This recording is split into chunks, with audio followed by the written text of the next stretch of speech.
thinking about my route.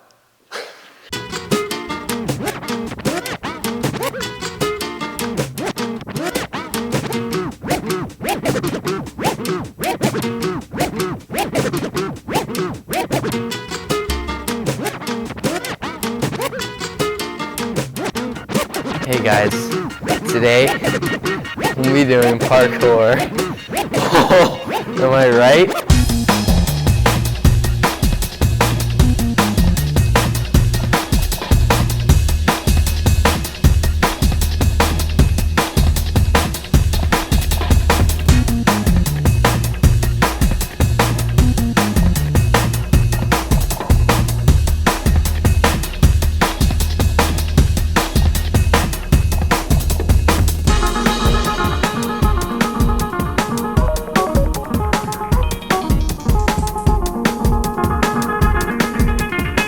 Hey guys, Joe Torsha here with Training for Parkour.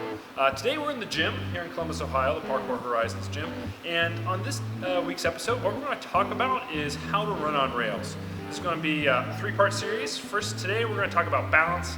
Next time around, what we're going to talk about is getting used to height. And then finally, in our last video, we're going to talk about how do you start to move at speed. So guys, got a lot to cover. Let's get into it. So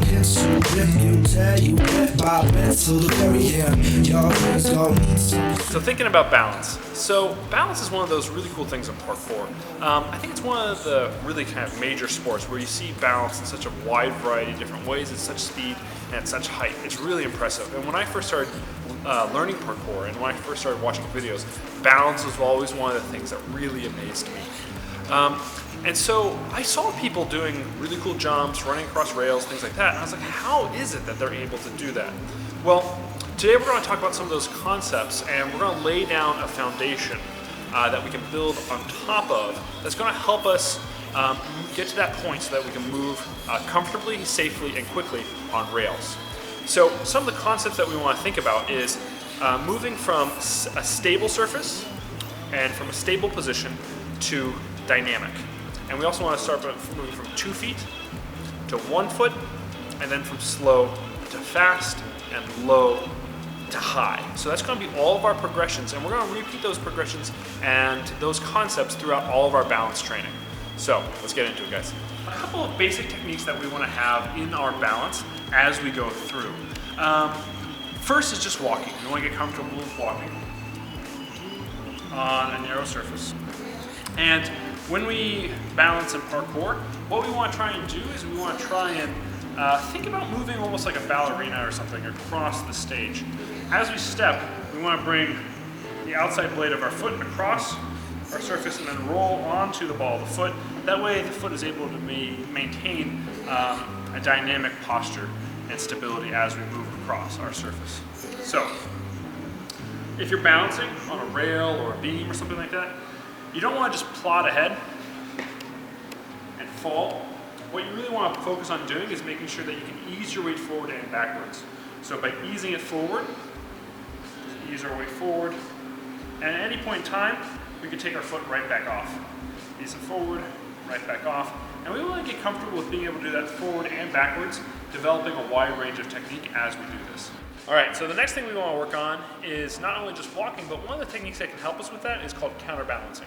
So if we're standing like this in a very narrow sort of stance, it can be hard to balance because our point of support is so narrow.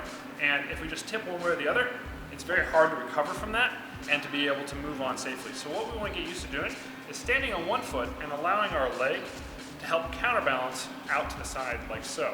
So now my leg can move almost like a tail or something like that, like the way an animal would use a tail to help them regain balance and maintain balance. And also it makes walking a little bit easier because instead of thinking, okay, I have to be really narrow and really controlled, what we can start to do is play around with this idea of having that foot out to the side. And really, walking then becomes not quickly walking, but really just bouncing on 1 foot at a time, and then simply switching slowly which leg we're balancing on. And then from there, we can just speed that up as we get more and more comfortable. Good things to balance on as you're kind of getting used to this and you're moving from a low to high. You can start off on doing lines on the ground, curbs, low railing, the top of park benches, low walls, things like that that can help you develop your balance. And we want to just get comfortable with the same idea, moving slowly, building up our comfort. So here, I have some precision trainers out that we use at the gym. I'm going to show you a couple other drills that you can do on narrow surfaces, such as these. And again, you can take these at really kind of low, high, slow to fast, stable to dynamic, etc., as you build up and build comfort with balance. So one of the things that we want to get used to doing when we're balancing is we want to get used to landing and squatting, because as we move to rails, we need to be able to maintain stability in that posture. For us, when we're doing a precision to a railing, that typically means we're going to be basically in our athletic stance, on the balls of our feet, knees slightly bent, and kind of ready to move and adjust as such. So this is going to be our landing position where we land. We land here, and at the same time when you land on a rail, you're basically going to come into the same position. So what you want to do is get used to balancing in that position and being very comfortable in that position. What we want to do is we want to think about our joints and where we can get more mobility and where we can get better balance by adapting to weight changes and weight shifts. So one of the things that we can do, very simply, is keep our knees slightly bent and our ankles active, like such. In this position now, with my ankles and knees flexed, I can be a bit more balanced and a bit more controlled with my movement, and that allows me to move through a range of movements a bit better. So once we get used to standing with 1 foot and 2 foot on a beam and walking forward and backwards and even sideways, one of the things we want to start to get used to doing is raising and lowering our center of mass. So coming from a standing position to a squatting position.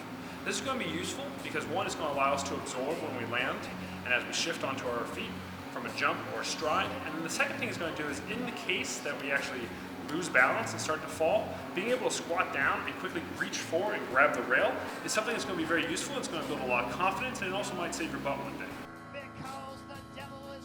So another thing we want to be able to do is we want to be able to actually do QM on rails. So QM is short for quadrupedal. Basically just means crawling. This is going to allow us to basically broaden the area in which we feel comfortable balancing, and because it allows us to have multiple points of stability and multiple points to touch and balance on when we're up someplace high. So it's going to be helpful for later when we start to work on height, getting us used to into height and high situations.